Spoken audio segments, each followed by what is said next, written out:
Hi everyone, I'm Rob Hawkes. I'm Chris Blackburn. And as you know, we run Training Tuesdays every week, 4:30.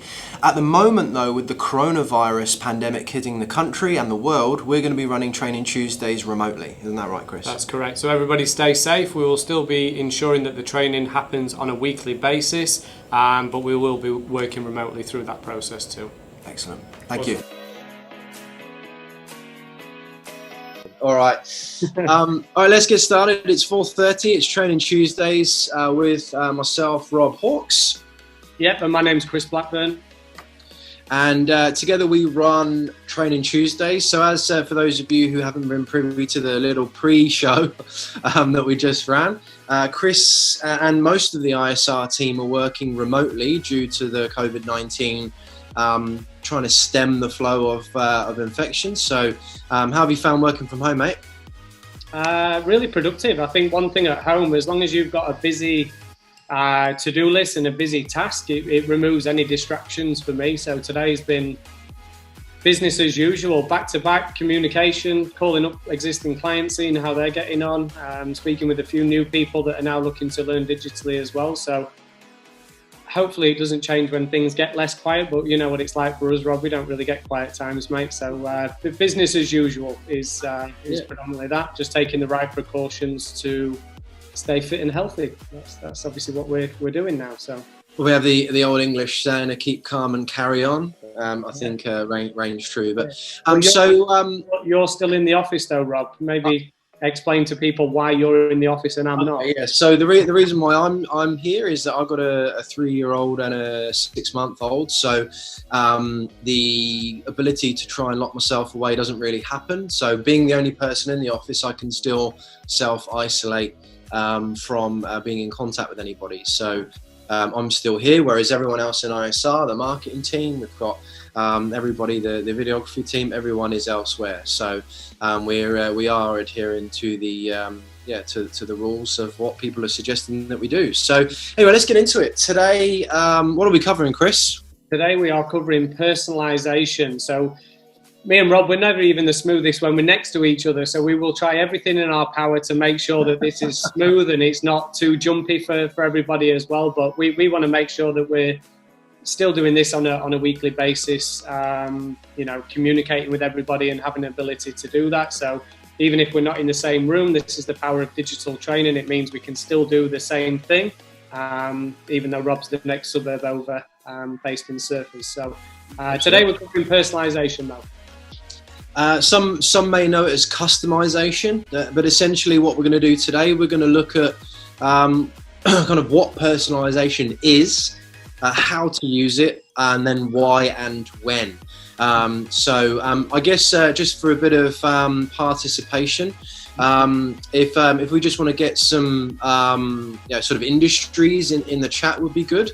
And while you're doing that, so we've got Ian, we've got Print DNA in there, we've got real estate and a few others, plus those that are going to be looking on social media later. But Chris, do you want to define for everybody what personalisation is? Yeah, perfect. One thing I'd like to do before that as well, I think something that I've been working with a lot of clients, hopefully people don't mind me sort of sharing this today. I think as a country, as a community, it's about getting together now and really making sure that we're helping one another as well. So as we're dropping in there, wine and food, visual communication of the industry, just to change that before we run into personalisation, maybe put in the chat section who your perfect referral would be, whether that's a business name, whether it's a particular industry.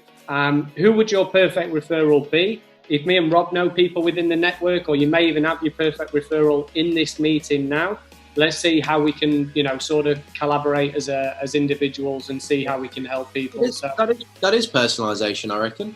Absolutely. But like it's personal to them who they're everyone's after builders. Looks like Sharon, maybe Steve, you two can connect, and Jim, you're both after builders. Maybe you know each other's competition and you can help one another inside there too. Yeah, it's good. Ian, business and industry, you're after anyone, Ian, so I love that. Well, he's got a service that most people can... loan managers. If there's any specific companies, just keep the chat function running in there as well. Someone rich, hopefully we'll find that person for you as well. So they'll keep coming through to you. But to answer your question, Rob, around personalisation, I think for me, well, the dictionary designs it, or has where you design or tailor to meet an individual's needs or specification. But I think for us, as we've said, personalisation is really the process of adjusting your practices to suit a specific need of a client as well. So it's really a good way to develop rapport with your customer and show them that you're willing to go above and beyond the normal protocol to ensure that it feels very personable to the client, if that kind of makes sense. So I think for me, personalization is building an effective rapport build with a customer, but just going above and beyond what you set as the norm and their expectations. So it shows the personalization too. What about yourself, Rob? Well, I think I quite like the dictionary definition, you know, to design and tailor somebody's individual needs. I think it's, I like the customization side of things, to make it feel like it's something that's personal. It might not be, but I feel like, you know, being able to have it customized is something that's, you know, that's really, really important, so that you feel that it's personal. Because it's, you know, no one likes to receive a birthday card that just says hi inside of it. You know what I mean? It's like, you know, so being able to have something that's, I don't know if anyone ever has received a birthday card that's just said hi in it, but it's not very personal. So I think that's why companies like Moonpig and Funky Pigeon and all those companies do well, because you stick, rather than having a random picture of, you know, someone, you know, on the front of it holding flowers, it can actually be you and your children, or you and your family. So I think that, I think that's you know, that's an important method. So for me, yeah, I would say it's about knowing exactly what people want and then giving it to them. Yeah, we talk about this a lot actually, and it's funny that it always comes back to the same thing about asking effective questions that allow you to gather the intelligence what you need. Like knowing what people want and then providing it for them is personalization. So I think using the intelligence that you gather, if you're going to write this down, is actually, okay, well, what is it that people want? And then put together a package that they actually are after. Obviously, if you've got limited stock, or you've got something that, you know, doesn't fit into every hole, you know, round pegs and square holes, that kind of thing, then you've got to ask effective questions for them to be able to tell you that what they want is what you have. So I think you've got to be adept at being able to ask the right questions to be able to then go and personalize, you know, someone's service or product. I don't know if you agree with that, Chris. Yeah, absolutely. I think asking questions of, you know, what do you like, what do you dislike? If people are taking notes as well, one perfect line that we would do, if you could wave a magic wand today, and obviously our services as sales trainers, as an organization, just to get an idea of the outcome that you're looking to achieve from what we do, just to see if we can even help, what does perfect look like to you? So if people can start asking that line of what does perfect look like to you, with the scenario that you're looking to achieve, the outcome that you're looking to bring as a reality, what would perfect look like to yourself? The reason that we ask that question is so when we gather the intelligence of, you know, I want to reduce down the time I'm speaking with clients, I want to increase my average transaction value, my conversion rates, whatever it is, as sales trainers, or as sales professionals, as we all are inside this meeting today, all we have to do is mirror that back. You know, we don't have to go in speaking our favorite features, our favorite benefit of what our services provide. If it's just around health and having healthy water, Mandy, then you can ask the question, what does perfect look like to you? Well, I just want to be able to give high quality water to my family. Then that's all you need to mirror back to the client, if that kind of makes sense. So I find that asking really highly effective questions like that just enables you to then actually personalize your presentation. If that's kind of what you mean, Rob, is probably where I'd go. Yeah, I guess tailored is it doesn't have to be tailored, but it's got to feel like it is. I think that's the important thing. I think that I know that a particular car wasn't made for me, but if I can feel like it suits all of my needs, then I feel like it's something that you know, that it's what I want. Same with outcomes. You know, we've got Dana and we've got Solar. Hey mate, you know, and it's like, okay, you know, a solar panel isn't designed specifically for me. I don't want it to be a particular size or color, but it's like, can the service be customized to what outcome I want, or can the the rapport and relationship built with that individual, can that feel personal? So I suppose there's ways of being able to do that, and also timing is important as well. Like you want to feel like it's being applied immediately, when it, so that it's not feeling like it's scripted. There's nothing worse than someone asking how are you when you're not really listening to the response. There's nothing worse than someone going, how are you? And they go, yeah, I'm all right. And you go, yeah, cool. So it's for me, that doesn't hold much value, if that makes sense. It kind of becomes, I guess, around that, hopefully we're not interjecting there, but around the active listening. I think if somebody is asking a question, it's about really actively listening to the question that they've had, to then personalize and again tailor the response back. Not everybody wants a generic line that's getting delivered as well, so we just want to ensure that we're asking obviously the right questions with the intelligence that we're obviously answering the customer. Is that what you meant, Rob, through that? Yeah, like essentially 100%. I agree with you. Thank you. But I think also, like, about thinking around personalizing the conversation. Like if you're going to use their name throughout, we don't want to overdo it.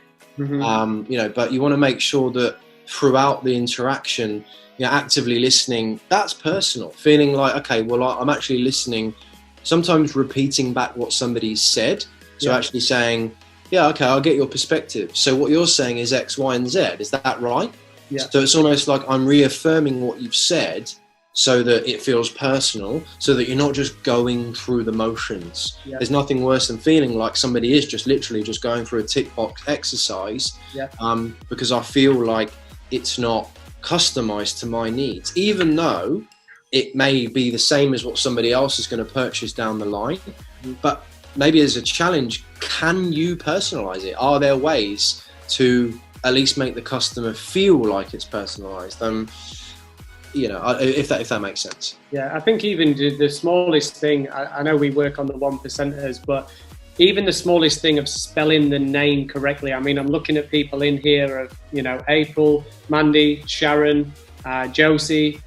There is so many ways that I could get your name spelled incorrectly. I remember bringing Mandy on board and I asked, is that Y or IE? Because it generally matters on how they receive the information to make sure it's cared for and personalised for them too. So I just wanted to add on to that, Rob, with the name aspect as well. Like I was having a stab at the name of Stefan, I should say. But again, it's like making sure that's personalisation. That's feeling like, okay, well, I actually do care about how your name is pronounced. I always have a stab at Eastern European names because I feel like with my football knowledge, I can have a Stephen. Okay, so there you go. But that's personal too. That sounded South African too. Yeah. Oh yeah. But yeah, and that comes into what we've spoken about before about never assuming. Making sure that you keep the information key to and relevant to them. And I suppose can you customize that understanding. And I think Sorry, there we go. There's our number one, Rob. There's our first time that we've done that. Maybe just dropping in the chat a really quick why. Why do we personalize things from a sales communication perspective? Maybe just drop in there why you believe personalization is a very powerful tool of influence. So why? Respect to that person, rapport building. Yeah, absolutely. Builds more rapport. It's fun. Yeah, I agree. Makes the client feel special. Yeah, I agree with all of those, for sure. So if we're building rapport, if we're having fun with the client, if we're making people feel like an individual, they feel special. As an outcome, what I was trying to get with that as well, the reason that we personalize product is to also increase the average transaction value. As a prime example, I've recently got engaged myself. I'll be taking my partner Ellis to look at wedding dresses. I may not be going, but we'll be certainly looking at them. I know for a fact there's going to be a different, thank you for the congratulations there. I think the difference of going into a random store, grabbing it off the rack, putting it on Ellis and saying, how does that look, compared to somebody tailoring it and personalising the dress, it's going to cost me more, but she's going to invest more money on that particular dress because it's tailored. So I think the reason that we personalise things or tailor customization is to also increase the average transaction as well. I agree. I think as well, like the fact that it's a special day, that's something that people will place a lot of emphasis on. Like we're going into an era of uncertainty over the course of the next few weeks and months, but people are still wanting to get married. There are people that are still going to be wanting to save money on their energy bills. There are people that are going to still be wanting to, move forwards in their careers. So I think it's important. Yeah, emotional attachment. You're absolutely right. There, of course, there's an emotional attachment to it.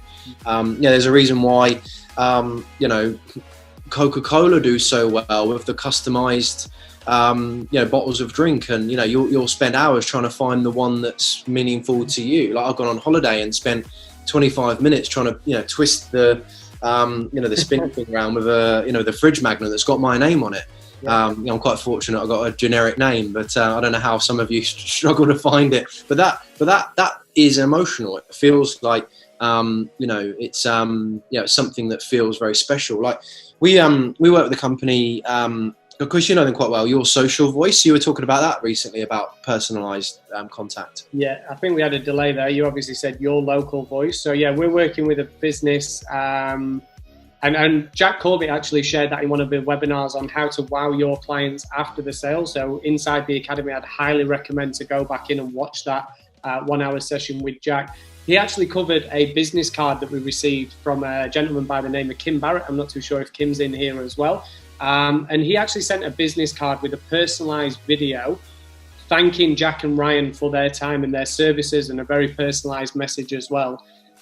There's a reason that we engage that business now and why we use that business for our services as well. He stood out from all of the, I'm not saying other digital marketing agencies that might be in there, but with what they specialise in and the work that they do, we built a personal connection with their business and with Kim before we actually use their services, if that kind of makes sense. So just going above and beyond and sending, and maybe as a practical today, have a think of existing clients that's in your database, or even new potential clients, not asking for business, but how can you stand out from the crowd as well? And how can you do something a little bit different when they receive that gift?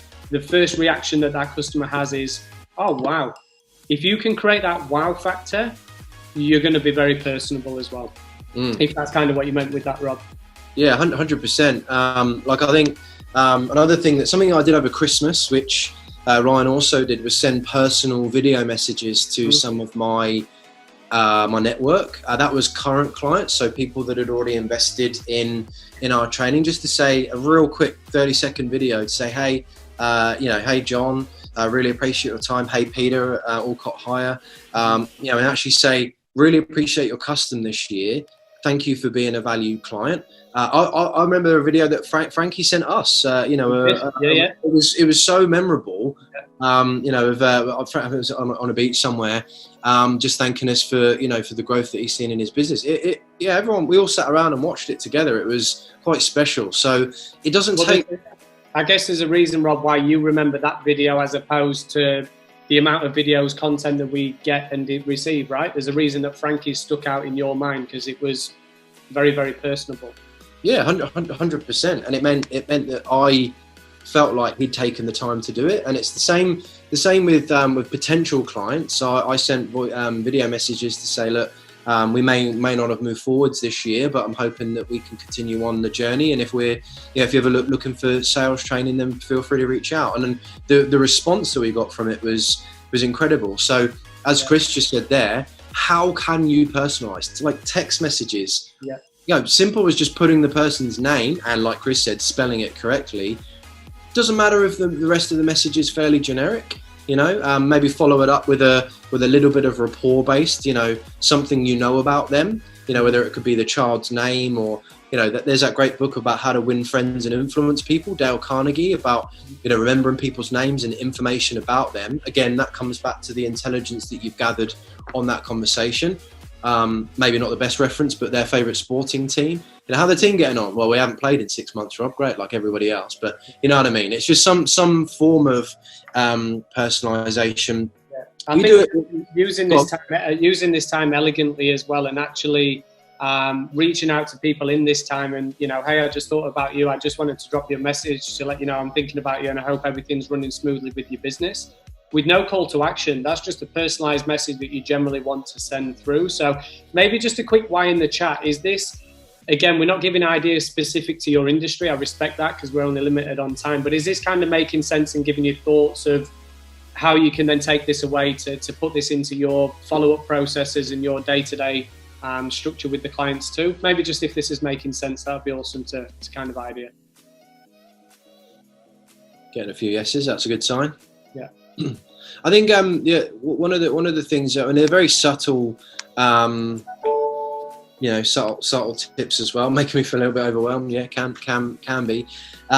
Is we do, when we go out and do training inside of companies, and we print the brochures that we take with them. Sometimes even on a PowerPoint as well, if we're doing the slides, is having the company logo on the front of that. So if you're B2B and you've got that opportunity to do that time, it takes about 5 seconds, but it just makes people feel a little bit like, wow, you've customized this to me. Mm-hmm. You know, we do that with, well, we're not doing much of it at the moment, but when we do fly around the country and do training, we can still do it digitally. But the HIT sessions with our directors, we actually have what we call a business diagnostic. It's a 2-page form where you actually fill out, what training do you want? You know, you might have 50 staff. Great. What do you want to cover? Is it rapport building? Is it, you know, is it the 8 macro tones? Do you want to cover body language? Is it rapport building? Is it closing? Is it handling objections? So what do you want to cover? And then we'll then tailor that program back to you to make it personal. You know, so it's about what elements of personalization and customization can you at least, you know, the training might still be the same as we might deliver across 50 different industries, but at least then it's, you know, some of the language might be personal. I don't know if you want to add to that, Chris. Yeah, I think it's the same even when we do our boot camps that are only 4 times a year as well. I think having people's workbooks, you know, name cards on the table, where you're going to be sitting, painting the picture again of what we spoke about the other day as well. But, you know, before we take the investment and receive the investment of $3,300 for 2 days training with our directors, what are the areas you really, really want to work on? So we can ensure that only 20 people are in that room. We can actually tailor it to their needs. So without asking that question, we're just providing very conceptual training. And I don't think many people buy into that too. So having to think on how you can personalize your products and services to tailor that back, that would be the one takeaway I'd probably look at today. I think Ian's hit the nail on the head there as well. He said that it's got to be consistent. I think, yeah, you have to make sure that you know, you are consistent with it, because also if I ask you what do you want to cover and then I let you down, then that's actually worse. So I think it also comes in managing people's expectations. It's all very well asking people what they want, but is it feasible? Because I think if I say I want the world, you know, I want my energy bills reduced down, you know, to X, Y, and Z.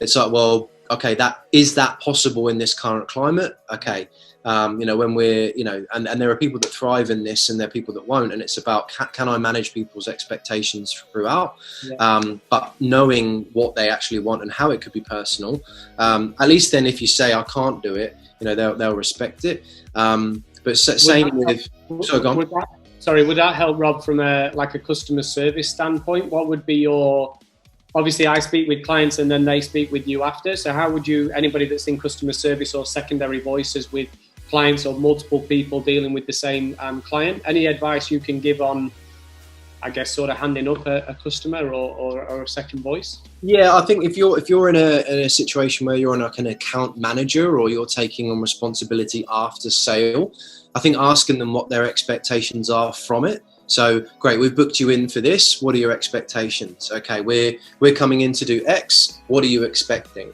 So that at least then when they repeat back to you, if I get booked in for a coaching session, someone's invested a couple of grand and they're doing some sessions with me or that whatever, they're in the academy, then I want to know, okay, what are your expectations from this? Because also, how was it presented on the front end, so that I can then make sure that people on the back end, and if I need to nip anything in the bud, at least I can do it early doors rather than it be 6 months down the track and people are feeling a little bit left out, or feeling like it isn't personal, which we've had that with change of coaches and whatnot. It is what it is, but if it's at least communicated on the front end, you're not left disappointed. So is that what you meant? Yeah, just making notes on the Handup. I think if you're able to communicate with a client and say, hey, you've been speaking with Chris, I believe that the things that you're looking to work on is X, Y, and Z. Is that correct?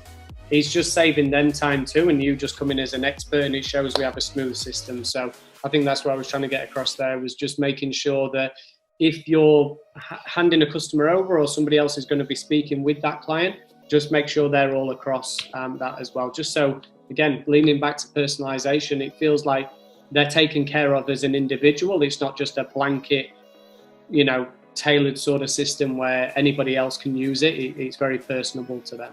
Yeah. Also, as well, like I was just talking about Handup, and I was reading about Telstra earlier, and they sent everybody home. I don't know if you've ever been on the phone to Telstra or any sort of, let's just say telecommunications provider. Let's make it blanket, Rob. Yep. Yeah, or whoever it is. But there's nothing worse than being passed around person to person to person to person, and you have to re-explain yourself to that other individual. It's like, well, the fifth time I'm telling you is that my X, Y, and Z isn't working, and it's actually. It's annoying when you have to re-explain. So if you've got maybe Dana, for example, if you've got a sale and then an installer coming in, it's like what information can you pass over to that person and say, okay, well, but this person doesn't like their name being pronounced this way. They've got a dog that barks, or they like their shoes being taken off, or so they don't have to re-explain themselves. So when that installer arrives and says, hey, I understand that you don't like it with us wearing shoes inside the house, or you like us to park a bit further up the road or whatever, it's like, I do actually, thanks for that. He remembered, and that's where it feels personal. So I think also in regards to customer experience and consistency, I think it's about what information, again, it all comes down to the questions you've asked, the information you've gathered, and then passing it on to the other person. So hopefully that's quite practical as well. If you are handing over, it's like a little bit of a handover note, or because there's nothing worse than being passed person to person, and you're just feeling like you're not been listened to. So hopefully that makes sense. Same with follow-up as well, Chris. You mentioned that before or earlier on today when we were chatting earlier about that content of value. Yeah, just making sure that text, emails, education points, what we call COVs, so contents of value that you're sending through to new or existing clients as well. Just ensuring that, again, going back to that it's very personable to them. And I think another way to be personable is to be relevant as well, making sure that you've actually gone out your way to pick this piece of information that you're going to send through, or text message, because that's what the customer needs. Good question there, Chris, from Ian about, is there an advantage to have a client satisfaction officer? What are your thoughts on the original person to next person? To do the follow-up, I think as long as that's framed in, I think that can be still powerful, because I think you can put potentially more value on the reason of the Handup as well. Like if you've got a client satisfaction officer, I do like that name as well, where they're going to actually take care of yourself now moving forward over X, Y, and Z months. What they're going to be, their name's Rob Hawkes, and basically his background is X, Y, and Z. And what he's actually going to do with you personally, based on what you've discussed, is make sure that X, Y, and Z again. So I think hopefully that helps you. And I think there's ways that you can certainly put more value on the reason why there's a client satisfaction officer. Or you just change your voice, whatever you need to do. But I think there's definitely the power of the Handup is huge. It allows you more time to work on your day-to-day tasks as well, based on the customer understanding. I think with that, more importantly, who the client satisfaction officer is and what their roles and responsibilities are going to be as well. A lot of people liking the fact he's going to change his name. It's Swish, Ian. You know better than that. No, he's a client of ours. We have a bit of banter. And I guess the last thing, something that I made a note of, and I just wanted to, again, in hospitality. I don't know if we've got anyone in hospitality today. I know Frankie as well, but notes inside of. Like if someone's bought online, can you get a customized note in there? Receipts as well. Like I remember going for dinner fairly recently, and the girl put "Thanks, Rob" and a smiley face. I mean that like I can't remember the name of the girl or the restaurant, but it was still personal. Did it make me tip more? No, but I'm a tight ass. So are there going to be people out there that maybe would have done? I would have loved that. I'd be back there. That would be my new local. Oh, would it? Yeah, because they write a little smiley face or a little picture. Yeah. I thought you might like this. It's so just little things like that go a long way. We call them the 1%ers. Look, we're almost up with time. So before I hand over Chris to sort of wrap up, I think in summary, I think what we've all kind of found is that we all like personalisation. Perhaps as a practical, maybe write down, maybe not now, but after we get off this Zoom training, is think about maybe 5 to 10 people that you can reach out to. Whether it be a personal message to a current client, thanking them for their service, using their name and maybe perhaps what it was that they bought. On a potential client, could it be someone that you're looking to win over? And just shoot them a message and say, hey, how are you going with, the coronavirus or COVID-19? How are you, preparing yourself for it? Because that could be quite personal. How will you be remembered? I think is what I want people to remember is how will you be memorable? And how can you stand out from the crowd, especially in this climate? I think Alex and Ali said a little bit earlier, just going back, especially with our reality of where we're at right now, I think personalisation and customisation is even more key. Making sure we get the little things right, names spelt right, making it seem like it is personal, even though people can read through those things, but I think it's still important because we want to make sure that we're all on the same page in that regard. So I think from my summary, it would be, who can you reach out to today and make a personal connection with? Chris, do you want to wrap up, mate? Yeah, for sure. Well, thanks, Rob, as well. And I think the most important thing, as we all know, coronavirus is affecting a lot of things, and it's a real business challenge at the moment for everybody involved. So firstly, from me and Rob, thank you for just taking 30 minutes out of your Tuesday evening to sort of jump on as well. So that's much appreciated. What we'd like to ask as an organisation as well, due to what's happening obviously in the world, and we want to be very elegant in this as well. So if anybody who's watching back, even on social media, Facebook, whatever, if you know anybody or any business who have maybe staff working from home or working remotely and concerned maybe about revenue dropping or staff performance, etc., things like that, just drop their name and number directly to either myself or Rob, or pop a message to admin@isrtraining.com.au. So admin@isrtraining.com.au. All we want to do as an organisation is actually just reach out to them, get to know them, their business, their industry, where they're at, and just see if there's anything we can do to help, business owners and staff as well. So if there is anybody and you don't want to drop it in the chat, please feel comfortable, if you can, to drop it through to me and Rob. We'll ensure that either one of us or one of the team reach out to a business in need, and let's see what we can do to help. And also, just to add on that, we've got a lot of free training coming out as well. So feel free to just tag them in this and say, hey, give this a watch. Just literally say, just give this a watch. We don't expect anything from it. It's free training ultimately. So do you want to talk about Friday just quickly as well, Chris? Yeah, for sure. So obviously with again, everything going off, there's a lot of people like myself that's working from home as well. So we've got a live training session with our director, Ryan Tuckwood, this Friday. That's going to be at 3:30 Queensland time as well. Ryan's going to go through a 1-hour session on keeping productivity high and just overall working from home.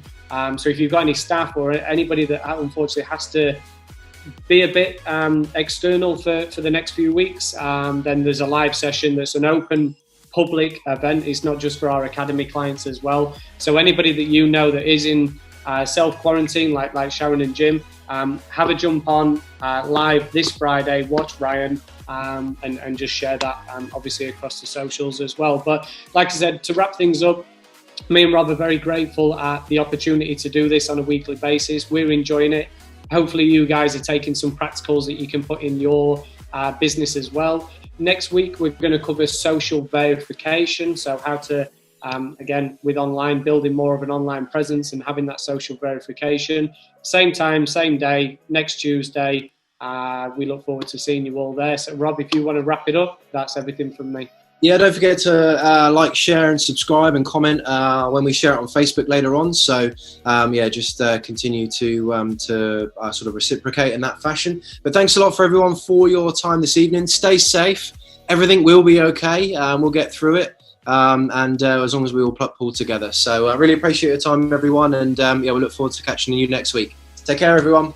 Thank you for everybody taking your time today to watch Training Tuesdays. Apologies that we weren't together as we normally are, but we'll be back next Tuesday at the same time, same place.